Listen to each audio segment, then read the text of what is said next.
Bienvenue dans votre émission de décryptage de l'actualité, les décodeurs atlantiques. Nos décodeurs aujourd'hui, Mohamed Ezouak, fondateur du portail d'information yabiladi.com. Bonjour. Salam alaikum Landry. Et Smaïl Septi, entrepreneur digital expert. Bonjour Smaïl. Bonjour Landry. Le PAM, bientôt parti socialiste. Est-ce une idée folle? En tout cas, c'est une information du quotidien Asaba hier. Selon des sources proches du parti du tracteur, c'est la question sur laquelle pourrait trancher le prochain congrès du parti, prévu les 22 et 23 janvier 2016. Une réunion de la commission chargée de préparer les documents politiques du parti est prévue demain. Elle s'annonce houleuse. Elle doit trancher sur la programmation de cette question, de ce débat au sein du Congrès. Alors pourquoi devenir un parti socialiste en appellation? Quels en seraient les bénéfices, mais aussi les impacts négatifs? En tout cas, cette question pose beaucoup justement le débat de l'idéologie même du parti Authenticité et Modernité à la veille, il y a quelques mois maintenant, des élections législatives. Deuxième sujet qui sera abordé à partir de 9h45. Pourquoi les grands milliardaires se lance dans la philanthropie? Vous en avez entendu parler, le patron fondateur de Facebook, Mark Zuckerberg, et son épouse Priscilla Chan ont annoncé mardi la naissance de leur premier enfant et un don également, un don à terme de la quasi-totalité de leurs actions à leur nouvelle fondation, suivant la piste philanthrope de Bill et Melinda Gates. Alors pourquoi ces milliardaires se lancent dans la philanthropie? Il y a bien sûr la question de la fiscalité notamment, décryptage à suivre, 55 77 par SMS pour réagir, poser vos questions, TTC, ou bien la page Facebook Les Décodeurs Atlantiques. C'est parti. Est-ce une idée folle ou une idée stratégique? Le PAM transformé en parti socialiste, du moins en appellation. C'est l'information qui est ressortie hier dans les colonnes du quotidien arabophone Asaba. Smaïl Septi, tout d'abord, idée folle ou pas? Ça répond peut-être à une logique historique.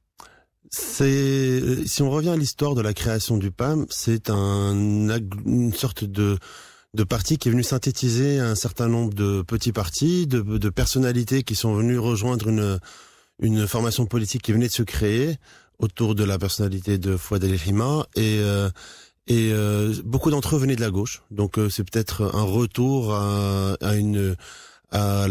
aux racines de ces personnes qui ont rejoint le parti.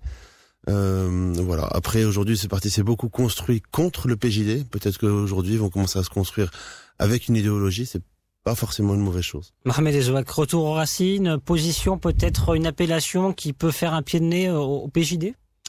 Alors oui, effectivement, ce qu'a dit Smaïl Septi est tout à fait exact. Il faut pas oublier, historiquement, le PAM a débuté justement avec des gens issus de la gauche, voire même de l'extrême gauche. Khadija Rouissi, qui par exemple qui est une militante de la gauche très connue, qui fait partie du PAM, qui est restée au PAM. Mais le positionnement du parti, par la suite, et puis même dès le début, en fait, a toujours été plutôt libéral. Si encore dans le paysage politique marocain, on peut appeler tel parti libéral, est-ce que réellement il y a une gauche? Mais bon, si on en reste aux différences d'idéologie politique, le PAM est toujours resté sur un front anti-PJD. Ça, c'est une première chose. Et puis sur plutôt quelque chose un positionnement plutôt libéral, avec effectivement la figure au départ de Fouad El-Hima et par la suite d'autres qui ont pris les rênes du parti. Mais ce qu'il faut pas oublier, alors vous avez parlé justement de stratégie. Stratégiquement, il ne faut pas oublier, enfin, je pense que le PAM est en train de tirer les leçons des dernières échéances électorales, les municipales et les régionales. Il faut pas oublier que l'Istiqlal actuellement est en train de se rapprocher de nouveau vers le PJD. Notamment après l'échec aux élections de ce parti, et les partisans d'une alliance Istiqlal-PAM au sein de l'Istiqlal ont perdu leur pari, puisque Hamid Chabat a réussi à rester aux commandes, et notamment en renouant avec ses ennemis d'avant, Abdelwahad Fassi et Louafa, le ministre. Donc on voit très bien qu'il y a un nouveau positionnement de l'Istiqlal qui est encore, on va dire, factuellement dans l'opposition, mais plutôt proche du PAM, et qui aujourd'hui est en train de se détacher du PAM pour essayer de renouer en tant que parti de gouvernement avec la majorité PJD. Alors vous l'avez dit, des figures de gauche bien connues effectivement qui sont au cœur du PAM aujourd'hui, et puis des libéraux. Est-ce que ça peut donner une bonne sauce, cette appellation Parti socialiste, finalement un parti socialiste à l'image du Parti socialiste français, à l'image des socialistes allemands, Smaïl Sebti, sociaux-libéraux? Les grands partis politiques ont forcément des mouvements à l'intérieur, des tendances et des lignes politiques qui sont différentes. Dès qu'un parti devient un parti militant et un parti avec une grande représentation, il ne peut pas y avoir une ligne politique unique. Vous prenez l'exemple du Parti socialiste français, on parle de la gauche, on parle des frondeurs, enfin il y a un certain nombre, et c'est le cas dans toutes les grandes organisations politiques internationales. Le PAM, en devenant une grande organisation politique marocaine, n'y échappera pas. Il y aura ceux qui seront positionnés plus à gauche, ceux qui seront positionnés plus à droite. Donc c'est assez logique qu'il puisse y avoir des tendances et des tiraillements au sein du parti. Il faut regarder un peu la cartographie politique de notre pays. Aujourd'hui, moi, disons que je mets trois grands groupements. Le premier d'entre eux, c'est les partis issus du mouvement national de l'indépendance, l'USFP, l'Istiqlal, qui sont des partis aujourd'hui qui sont en perte de vitesse. Mohamed en parlait à l'instant avec l'Istiqlal qui cherche son alliance et qui cherche son positionnement, avec des tiraillements à l'intérieur. L'USFP qui est en souffrance et qui est censé représenter la gauche, mais qui aujourd'hui représente plus grand chose. Quand vous avez des manifestations contre le gouvernement qui rassemblent moins de 15 000 personnes, ça vous montre que la gauche aujourd'hui, malheureusement, n'existe plus vraiment. Parce que le PJD a quelque part phagocyté cette idéologie. Vous avez les partis dits de l'administration, RNI, UC, MP et le PAM, qui aujourd'hui ont besoin, dans une organisation, dans une démocratie naissante, de trouver une idéologie, parce qu'on ne peuvent pas rester des partis d'administration, ça ne suffira pas. Surtout s'ils s'allient pas entre eux. Si aujourd'hui ils sont ils sont pas tous ensemble dans la même organisation.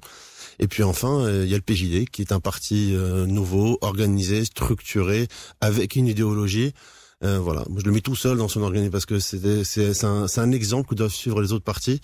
Je suis pas du tout pro PJD parce que c'est pas mon idéologie, mais force est constater qu'ils sont à modéliser sur beaucoup de choses. Et c'est vrai que la question de l'idéologie depuis quelques semaines est longuement abordée au sein du PAM, notamment de la jeunesse du PAM. On en parlait dans les décodeurs atlantiques. Il y a 3 semaines, il y avait une réunion de la jeunesse du Parti du Tracteur autour de cette question de l'idéologie, comment façonner et dessiner une véritable idéologie. Finalement, cette appellation Parti socialiste, elle pourrait tomber aussi à pic à la veille, il y a quelques mois des élections législatives, Mohamed Ezouak, alors que la gauche aujourd'hui est plutôt absente. Oui, et surtout la gauche est devenue même exsangue. Quand on voit les résultats de l'USFP lors des dernières élections, on voit très bien que l'épisode d'Idriss Lachgar a été catastrophique pour le parti. Les scores sont désastreux. L'influence du parti n'est plus ce qu'elle était, effectivement. Aujourd'hui, au niveau des classes populaires, et même au niveau des classes moyennes, c'est plutôt le PJD qui arrive à avoir une présence forte. La gauche ne séduit plus pratiquement. Alors il y a le PPS qui a fait des résultats plutôt honorables et qui d'ailleurs même se rapproche de l'USFP, alors que l'USFP était traditionnellement le parti leader de la gauche. Mais c'est clair qu'aujourd'hui l'USFP est en déliquescence. Même il y a une sorte d'effondrement au sein même du parti, puisque il y a eu des frondeurs qui sont partis soit créer un mouvement ou un parti indépendant, mais on voit très bien qu'il y a un délitement et on a l'impression que le PAM pourrait faire la jonction pour avoir un front uni anti-PJD pour gagner les élections. Alors après, ça devient anti-PJD puisque le PJD est pour l'instant celui qui est en pole position dans les pronostics. Et donc il y a un front anti-PJD qui pourrait être dont le PAM serait le leader.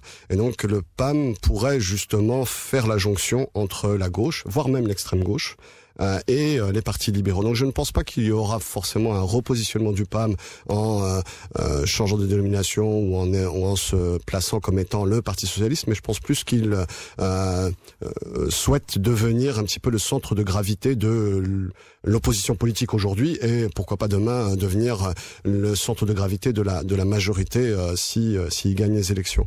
Et on a l'impression que justement le PAM souhaite finir avec ce qui reste un petit peu de l'USFP, c'est malheureux à le dire, surtout pour ce grand parti de gauche. Donc finir et justement, il faut pas oublier que actuellement on cherche un remplaçant pour Bakori et Archichin pourrait justement être le prochain leader du PAM.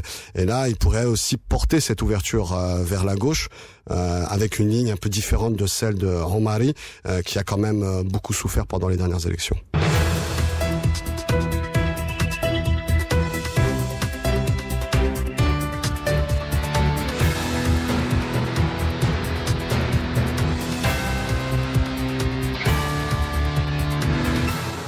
Bienvenue si vous nous rejoignez sur Atlantic Radio, c'est la suite des Décodeurs Atlantiques, votre émission de décryptage de l'actualité. Nous sommes avec Mohamed Ezzouak, fondateur du portail d'information yabiladi.com et Ismail Septi, entrepreneur digital expert. Nous allons parler dans quelques instants de Mark Zuckerberg, oui, avec son épouse Priscilla Chan qui ont annoncé ce mardi la naissance de leur premier enfant. Rassurez-vous, on ne va pas en parler de ce premier enfant, Maxima, mais d'un don à terme de la quasi-totalité de leurs actions, 99% à une nouvelle fondation.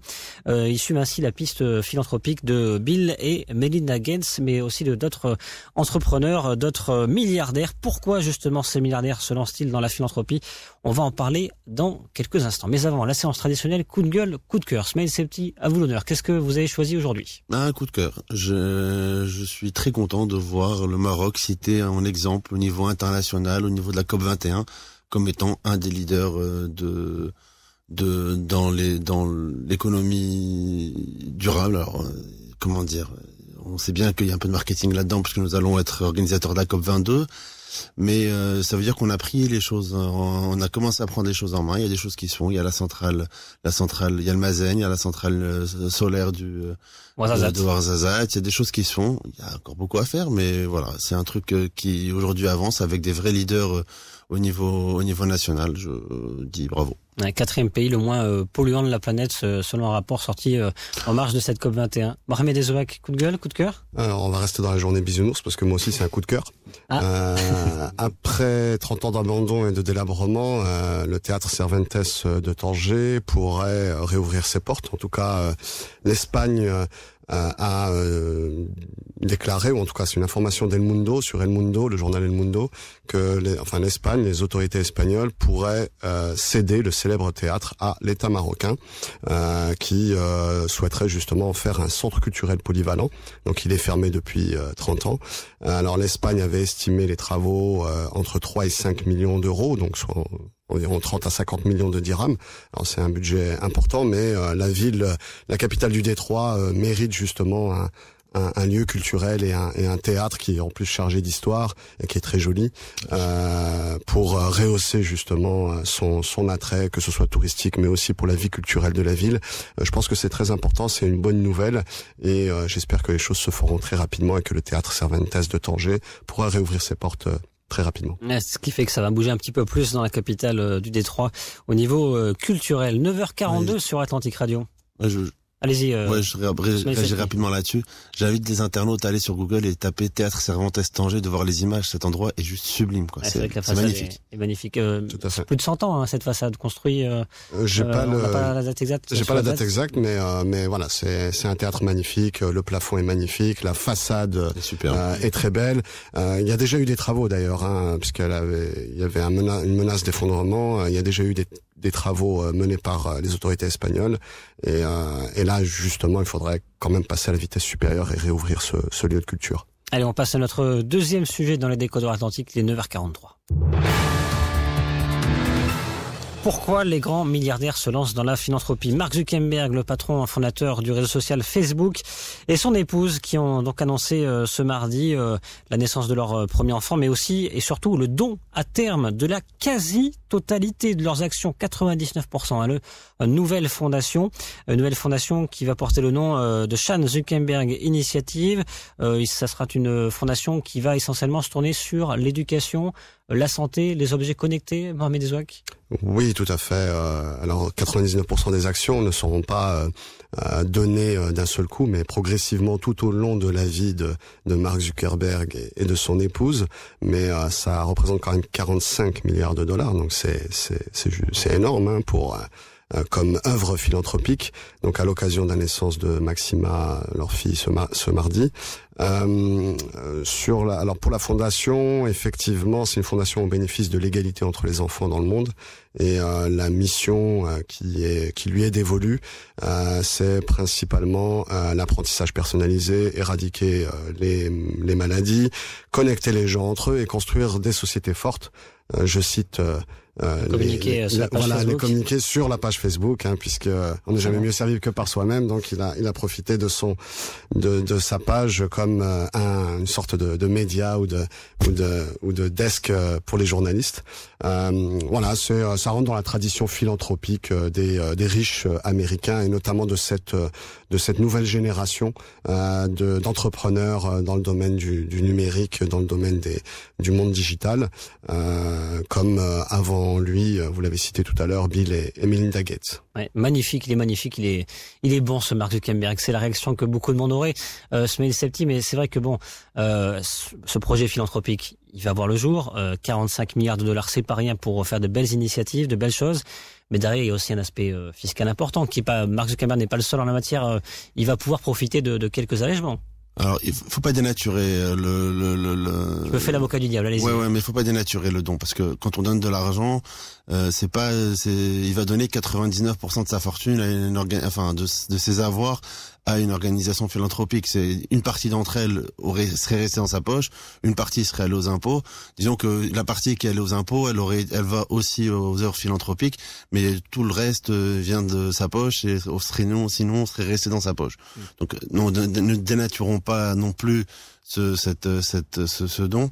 Il va donner 1 milliard par an dans un premier temps, en tout cas au moins sur les 3 premières années, pour ne pas faire peur aux investisseurs. Facebook est une entreprise, il ne détient plus que 25,4% des parts, donc il faut pas faire peur aux investisseurs. Mark Zuckerberg ne va pas quitter Facebook, il est toujours là. Alors il faut rappeler que Facebook est en bourse effectivement. Donc oui, c'est 60. Voilà, il va pas partir du jour au lendemain, il va continuer à être là, il va continuer à conduire le bateau. Alors après, Mohamed Zouar parlait à l'instant de cette dynamique des jeunes des entrepreneurs du web. C'est une dynamique aujourd'hui qui est plus importante encore. Il y a une organisation qui s'appelle The Giving Pledge, qui a été lancée par Bill et Melinda Gates et Warren Buffett, qui est pas un jeune entrepreneur, hein, qui est un monsieur qui a ses 80 ans bien tassés. Alors Warren Buffett qui est venu soutenir en fait Bill Gates et Melinda Gates après leur projet de fondation. Alors ouais, c'est ça, mais ils ont créé ensemble The Giving Pledge parce que voilà, et aujourd'hui ce sont 138 milliardaires du monde entier qui ont annoncé donner au moins la moitié de leur fortune dans le courant de leur vie. Et allez sur givingpledge.org et vous allez voir, chacun d'entre eux a publié une lettre en disant à qui ils allaient donner combien ils allaient donner et pour qui ils allaient donner. Et ce qui est intéressant, c'est de voir que aujourd'hui beaucoup d'Américains le font, très peu d'entrepreneurs du reste du monde. Bon, ça montre un peu le niveau de maturité au niveau de la culture. Je reviens rapidement sur la question fiscale. C'est vrai qu'aux États-Unis, la fiscalité favorise le don à des fondations. Il y a plus d'1 million de fondations aux États-Unis, c'est considérable pour 200 millions d'habitants. 160 000 aux États-Unis, au Royaume-Uni.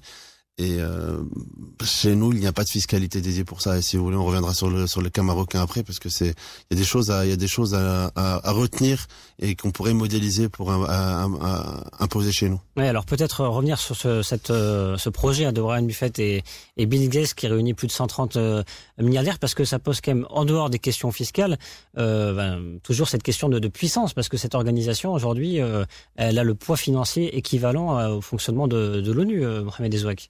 Oui, on a l'impression qu'il y a une sorte de réorganisation des richesses avec justement un effet de levier qui dépasse celui de nombreux États ou de nombreuses organisations internationales. On peut y voir un danger parce qu'effectivement ils ont une influence extrêmement importante, déjà qu'ils ont un réseau, un pouvoir d'influence déjà en leur nom propre en tant que patron financier ou ex-patron. Mais pour revenir quand même sur la fiscalité, il y a effectivement, alors le don c'est une bonne chose, c'est dans la culture américaine, le système fiscal est orienté pour justement avoir ce prisme philanthropique chez les grands patrons. Il y a aussi une question liée à l'héritage. Ça permet aussi de protéger, de verrouiller sans être ponctionné au niveau des taxes sur l'héritage. Et il ne faut pas oublier quand même que Mark Zuckerberg, il est philanthrope, mais il a constitué c'est une fondation, mais c'est une fondation sous le régime LLC. Donc c'est Limited Liability Company, c'est une compagnie à responsabilité limitée. Donc il y a un statut de fondation, mais avec en gros cette fondation peut mener des actions commerciales, peut mener des projets et engranger des bénéfices. Donc il y a d'autres statuts de fondation qui sont des fondations un peu comme les ONG, les associations de droit marocain ou de droit français par exemple. Donc on voit très bien qu'il y a quand même une volonté de donner, d'aider le monde, mais il y a aussi une volonté de garder quand même la main sur ce pactole, c'est le sien de toute façon, sur ce pactole et de peser sur différents leviers ou différents problèmes qui touchent là pour le coup les enfants dans le monde. De faire fructifier aussi son argent, tout simplement, sur des actions comme celle-ci notamment. Bon, alors déjà, c'est vrai que c'est un super coup marketing quand même. En termes de personal branding, c'est juste génial. Et puis même pour Facebook, c'est juste génial. Deux, ça permet quand même d'éviter une partie, puisque je crois qu'environ 30% sinon auraient été ponctionnés par le fisc environ. 3, ça permet, comme je disais, d'assurer un héritage pour la fille de manière un peu plus tranquille pour les parents. Donc ça, c'est les 3 éléments. Mais il y a une remarque qu'on pourrait faire pour me placer un peu en porte-à-faux par rapport à Amin Sebti. Il y a une remarque qu'on pourrait faire, c'est Smaïl Sebti, pardon. Il y en a deux. Amin Sebti, Smaïl Sebti, c'est un décodeur. Smaïl Sebti, la remarque, c'est on aurait aimé que Mark Zuckerberg et tout l'actionnariat de Facebook et même pour Bill Gates à l'époque où il était chez Microsoft, c'est de payer les impôts dans les pays dans lesquels ils sont installés. Quand on voit que Facebook génère des revenus importants dans les différents pays hors États-Unis et qu'il trouve des montages financiers avec des paradis fiscaux pour éviter justement de payer des taxes dans les pays dans lesquels il ponctionne justement des revenus, c'est aussi malheureux et je pense qu'il faut quand même le souligner. Ça n'enlève en rien dans la démarche philanthropique, dans l'action, etc. Mais on voit très bien qu'il y a quand même aussi des points négatifs qu'il faut souligner et les différents pays doivent justement trouver des moyens pour taxer parce qu'on a effectivement une fuite des revenus et ça ne paye pas justement ça n'aide pas l'État à mener ses actions sociales pour l'éducation, etc. dans les différents pays, notamment les pays en voie de développement. Et Smaïl Sebti, finalement, il est pas si gentil que ça, Mark Zuckerberg. Il paye pas la fiscalité au Maroc ou dans d'autres pays, ou très peu en tout cas.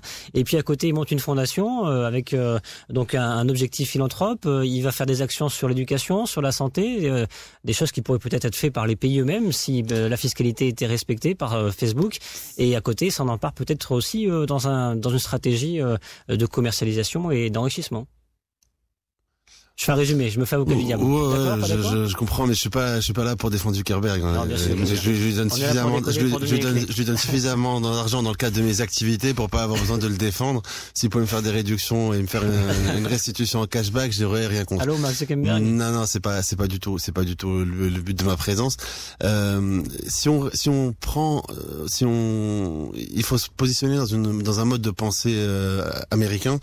Où pour beaucoup d'Américains, le secteur privé fera toujours mieux que le secteur public.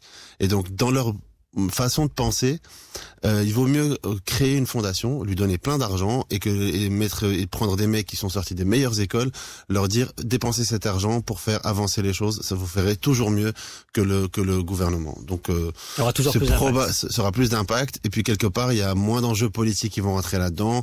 On va être plus libre de dépenser l'argent là où c'est effectivement efficace et pas là où il y a des enjeux électoralistes derrière. Donc c'est aussi beaucoup comme ça que pensent les Américains. Ouais, on va peut-être revenir sur la fiscalité. Mohamed Ezouak d'abord. Oui, juste pour réagir à ça, effectivement, c'est un état d'esprit américain, mais plus loin que ça, c'est un état d'esprit notamment chez les libertariens, qui est une sorte de doctrine ou d'idéologie, notamment portée par les gens de la Silicon Valley, où l'État ne sert à rien. Il y a même un projet d'avoir une sorte de deal ou de plateforme pour s'extraire un petit peu de tout ce qui est fiscalité, de tout ce qui est tutelle de la part des États de manière générale. Bon là pour le coup administration américaine. Et je pense que ça rentre un petit peu aussi dans cette façon de penser. Ça rejoint ce que disait Ismaël Septi, c'est-à-dire que l'État n'est pas efficient. Nous, en tant qu'acteurs privés, on va le faire. Qui avons réussi. Voilà. Mais par contre, effectivement, ça donne un poids à des individus ou à des organisations extra-gouvernementales qui est juste phénoménal, qui a un impact mondial, et ça peut devenir aussi un risque pour certains pays, voire même pour des pays puissants. Et une fondation comme celle de Bill Gates avec Melinda Gates, c'est vrai, ils sont dans beaucoup de projets, notamment celui de la santé, et ils veulent absolument être la fondation qui va réussir à trouver le vaccin contre le sida. Ils ont des objectifs énormes qui fixent d'ailleurs à plusieurs laboratoires à travers le monde. Ça pose des questions effectivement de peut-être respect des lois, respect d'éthique, Ismaël Septi. Honnêtement, je me suis pas intéressé à la question plus que ça, mais s'ils y arrivent, je dis bravo. Hein, s'ils permettent de sauver des millions de personnes en fixant des objectifs, je pense que ce sont des gens qui ont fait du business dans leur carrière et qui ont jusqu'ici n'ont jamais été inquiétés par la justice outre mesure. Donc je pense que je pense que ce sont des gens qui respectent les lois. Alors ils vont insister, ils vont pousser, ils vont surfer avec, ils vont être sur la limite, à la limite très très souvent, et c'est souvent comme ça qu'ils ont réussi. Mais en général, ils essayent de rester toujours du bon côté de la frontière par rapport à la loi. Donc moi, franchement, s'ils trouvent le vaccin du sida, je dis bravo. Oui. Alors vous voulez réagir sur l'aspect fiscal au Maroc, notamment? Oui, aujourd'hui, c'est au Maroc, et c'est à peu près la même législation en France. On a copié quelque chose que je trouve pas terrible. C'est qu'aujourd'hui, une organisation qui a été reconnue d'utilité publique ne peut pas faire un appel aux dons. Aujourd'hui, on est obligé de demander une autorisation au Premier ministre pour faire un appel aux dons. Il faut que celui-ci soit orienté sur une opération en particulier. Enfin, c'est extrêmement compliqué de faire un appel aux dons. Aujourd'hui, vous avez des associations qui existent depuis 60 ans, depuis 70 ans, qui font un travail considérable. Je pense à l'Heure Joyeuse, avec qui on a collaboré, qui font un travail considérable avec les enfants, et qui aujourd'hui sont obligés de collecter de l'argent par le réseau, et qui peuvent pas aujourd'hui aller dans les médias et dire envoyez-nous des fonds. Je trouve ça hallucinant que ce soit pas possible, et je pense qu'il est important qu'on puisse réformer notre fiscalité, notre législation concernant les fondations et les ONG, et j'aimerais bien qu'aujourd'hui des entrepreneurs et des gens qui ont fait beaucoup d'argent au Maroc puissent en prendre une partie pour redistribuer, parce que faut pas compter sur la fiscalité marocaine pour ça. Aujourd'hui, il n'y a pas de fiscalité sur l'héritage au Maroc, qui fait que d'une génération à l'autre, il n'y a pas de redistribution. Mohamed Ezouak. Oui, il y a des vraies lacunes au niveau du système fiscal pour encourager justement la philanthropie de Marocains riches ou entrepreneurs qui ont les moyens. Mais il faut pas oublier que dans la tradition, la coutume ou l'état d'esprit aussi des Marocains, et notamment par rapport à la religion musulmane, on a beaucoup de grands chefs d'entreprise, de grands patrons ou de personnes fortunées de manière générale qui mènent des actions philanthropiques sans justement ce régime fiscal favorable, mais qui arrivent quand même à dépenser, évidemment à la dimension, à l'échelle du Maroc. C'est pas du tout du Mark Zuckerberg ou Bill Gates, mais aident beaucoup dans leur région, voire à travers le Maroc. Il y a la banque alimentaire Alors il y a eu d'autres actions, la construction de mosquées, l'aide pour des écoles, des fondations qui ont travaillé, la fondation Brada par exemple aussi, qui travaille beaucoup sur les enfants, notamment à Sidi Moumen. Donc il y a des choses positives qui se font au Maroc, mais c'est vrai qu'on gagnerait à avoir un régime fiscal un peu plus encourageant pour ces personnes-là. Peut-être regarder du côté des États-Unis. Merci beaucoup, messieurs. Mohamed Ezouak, fondateur du portail d'information yabiladi.com, Smaïl Septi, entrepreneur digital expert. À très bientôt pour un prochain numéro des Codeurs Atlantiques. Comme toujours, avec grand plaisir. Merci. Vous restez avec nous dans un instant, votre émission citoyenne Les Experts Atlantiques. Vous connaissez le numéro de téléphone pour nous appeler. Vous avez un souci, n'hésitez pas, 05 22 95 36 70, 05 22 95 36 70 ou bien 80 à la fin. C'est Fatima au bout du fil. Tout de suite, le point info en langue arabe avec Morad Baba. Je vous retrouve demain pour un numéro des Décodeurs Atlantiques. Excellente matinée.